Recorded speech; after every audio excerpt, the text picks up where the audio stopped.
నిర్ణయం ఇది మంచి సంకల్పమైన నిర్ణయం అనుకుంటున్నాం. ఎందుకంటే ఇవాళ ఉచిత పెట్టిన కొన్ని రోజులకే ఆటో డ్రైవర్లు కూడా ఏ విధంగా బతుకుతారు, వాళ్ళకు కూడా జీవనోపాధి ఇబ్బంది కలగకుండా ఉండాలని చెప్పేసి తొందరలోనే ఇంత మంచి కార్యక్రమం తీసుకున్నారంటే అది చంద్రబాబు నాయుడు గారి ఘనత అని చెప్పాలి. అంటే ఇప్పుడు సంవత్సరానికి 1,50,000 2 లక్షలు వచ్చేది లాస్, ఇప్పుడు 15,000 ఇస్తే ఏం సరిపోతాయి అంటున్నారు కొంతమంది. దాని గురించి ఏం చెబుతారు?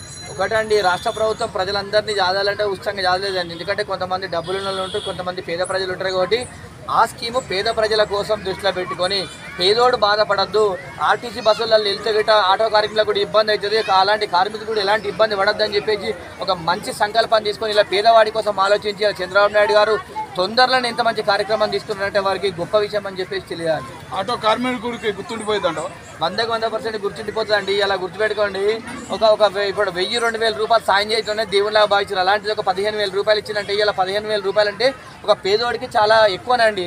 ఒక సంవత్సర కాలంలో 15,000 రూపాయలు కూడా సంపాదించని కుటుంబాలు అనేకమైనటువంటి మన తెలుగు రాష్ట్రాలలో ఉన్నాయి.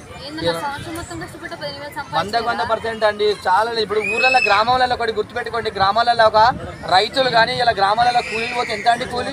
250 రూపాయలు 300 రూపాయలు ఉంటుందండి. 300 రూపాయలలో నిత్యావసర వస్తువులు తీసుకుంటే వాళ్ళకి ఆఖరికి మిగిలిన రూపాయి కూడా మిగిలిదండి. రేషన్ కార్డు బియ్యం మీద వాళ్ళు చేసేటువంటి 200 కూలి మీద జీవనాధారం బతికించేటువంటి అనేకమైన కొన్ని వేల లక్షల కుటుంబాలు ఉన్నాయి. మనం అనుకుంటాం ఇలా కొంతమంది పెద్దోళ్ళ దగ్గర కోట్ల రూపాయలు అనుకుంటా, కానీ గరీబోలు చాలా మంది ఉంటారు. అదే ఒక జిఎస్టీలో కూడా 900 ఖర్చు పెట్టని కుటుంబాలు కూడా ఉన్నాయి అంటున్నారు. నిజమేనా? 100% ఉన్నాయన్న. ఎందుకంటే ఇలా చూసుకుంటే మనం ఒక మాట దళిత వర్గాలలో చూసుకుంటే వాళ్ళకి ఏముండదు, పొలాలు ఉండేది, వ్యవసాయం ఉండదు, ఏముండదు. వాడు కూలి పైన పొలం పనికి పిలిస్తేనే మనకి జీవనాధారం నడిచేది. అట్లాంటి వాళ్ళు అనేక మంది ఉన్నారు. మనం ఇలా చూసుకుంటే గ్రామస్థాయిలో పోతుంటారు, ఇలా 200 రూపాయలు కూడా సంపాదిన వాళ్ళు ఉన్నారు. ఇలా మనం చూసుకుంటే గ్రామాలలో ఎంత ఉంటుంది కూలి? ఆడవాళ్ళకి ఎంత 250 రూపాయలు 300 కూలి ఉంటుంది, మగవానికి 400 ఉంటుంది. ఇలా అలాంటి వాళ్ళకు 10,000 రూపాయలు వాళ్ళ కుటుంబాన్ని పోషించుకొని ఒక సంవత్సరం మొత్తంలో 15,000 రూపాయలు కూడా సంపాదించుకునే వాళ్ళు అనేక మంది ఉన్నారు. కాబట్టి చంద్రబాబు నాయుడు గారు ఈ నిర్ణయాన్ని మంచి నిర్ణయం, పేదల కోసం తీసుకెళ్ళిన నిర్ణయం అని అనుకుంటున్నాను. కూటమి ప్రభుత్వానికి ప్లస్ అని అంటారు. ఇది 100% ప్లస్ అండి. ఇలాంటి మంచి కార్యక్రమాలు చేయాలి. ఏదేమైనప్పుడు కూడా పేద ప్రజల్ని కూడా ఇలా ఉచితంగా మహిళలకు బస్సు ఇచ్చినాం కాబట్టి ఆటో డ్రైవర్లను కూడా ఆదుకోవాలనే మంచి సంకల్పం కూడా ఆయనకు రావడం అనేది గొప్ప విషయము.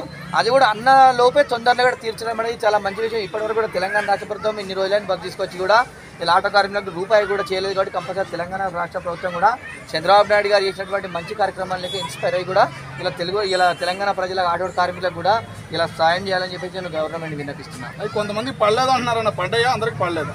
అకౌంట్ ప్రాబ్లం ఉన్న వాళ్ళకి పడదండి. ఇప్పుడు నువ్వు గంటకు అకౌంట్ మార్చి రోజుకు అకౌంట్ మార్చేలకు పడదు. కానీ గవర్నమెంట్ ఎవరైతే అప్లై చేస్తున్నటువంటి లబ్ధిదారులు బెనిఫిషియర్స్ ఉంటారో వాళ్ళకి కంపల్సరీ పడతాయి. నువ్వు ఇష్టమైన ఫోన్ నెంబర్ మార్చుకొని ఇష్టమైన అకౌంట్ మార్చే స్ట్రక్ అయిపోతుందండి. ఏదైనప్పటికీ కూడా రెగ్యులర్గా ఒక అకౌంట్ ఒక నెంబర్ వాడితేనే మంచిగా ఉంటుంది. మనం గంట కోటి మార్చే కూడా ఎవరికైనా ఇబ్బంది అవుతుంది. రాష్ట్ర ప్రభుత్వం అంత పెద్ద స్కీమ్ తీసుకున్నప్పుడు కంపల్సరీ ఇబ్బంది జరగవచ్చు. ఎందుకంటే అది ఒక్కరిద్దరికి కాదుగా. రాష్ట్రంలో ఆటో కార్డులు అంటే ప్రతి ఊరికి ఒక ఆటో కారు, ఆ ఊరికి ఏదో మన ఒకటి ఉంది ఆటో లేని ఊరే ఉంటుంది. అలాంటి ఆటో కార్మికులు ఎంతమంది ఉంటారు? అందరికి కంపల్సరీ ఏదేమైనప్పటికీ కొద్దిగా లేట్గానే అందరికి న్యాయం జరుగుతుంది. జగన్మోహన్ రెడ్డి గారికి మళ్ళీ పట్టాలు కట్టుకుని తిరగలేదు, స్వేచ్ఛగా జనంలో తిరుగుతున్నాను అని చంద్రబాబు నాయుడు గారు అంటున్నారు. ఎంతమంది నిజమంటారు? వాస్తవం 100% అండి. కొంతమంది గ్రామాలలో చూస్తుంటే అందరూ రైతుల దగ్గర కానీ చిన్న బిజినెస్ వాళ్ళ దగ్గర కానీ మనం చూస్తున్నాం టీవీలలో. వారు వెళ్తున్నారు కాబట్టి అట్లా ప్రజల దగ్గరికి వెళ్ళేసి ఆ విధంగా ప్రజా సమస్యలు తెలుసుకుంటే గిట్ట భవిష్యత్తులో ఇంకా రానున్న రోజులలో మీకు అవకాశాలు ఇచ్చారు. ప్రజల దగ్గరికి నేరుగా పోయి మాట్లాడాలి, ప్రజలకు అపాయింట్మెంట్ ఇవ్వాలి. వారి కష్టాలు ఉంటేనే ఎవరికి వస్తారు, కష్టం లేకుంటే ప్రజల దగ్గరికి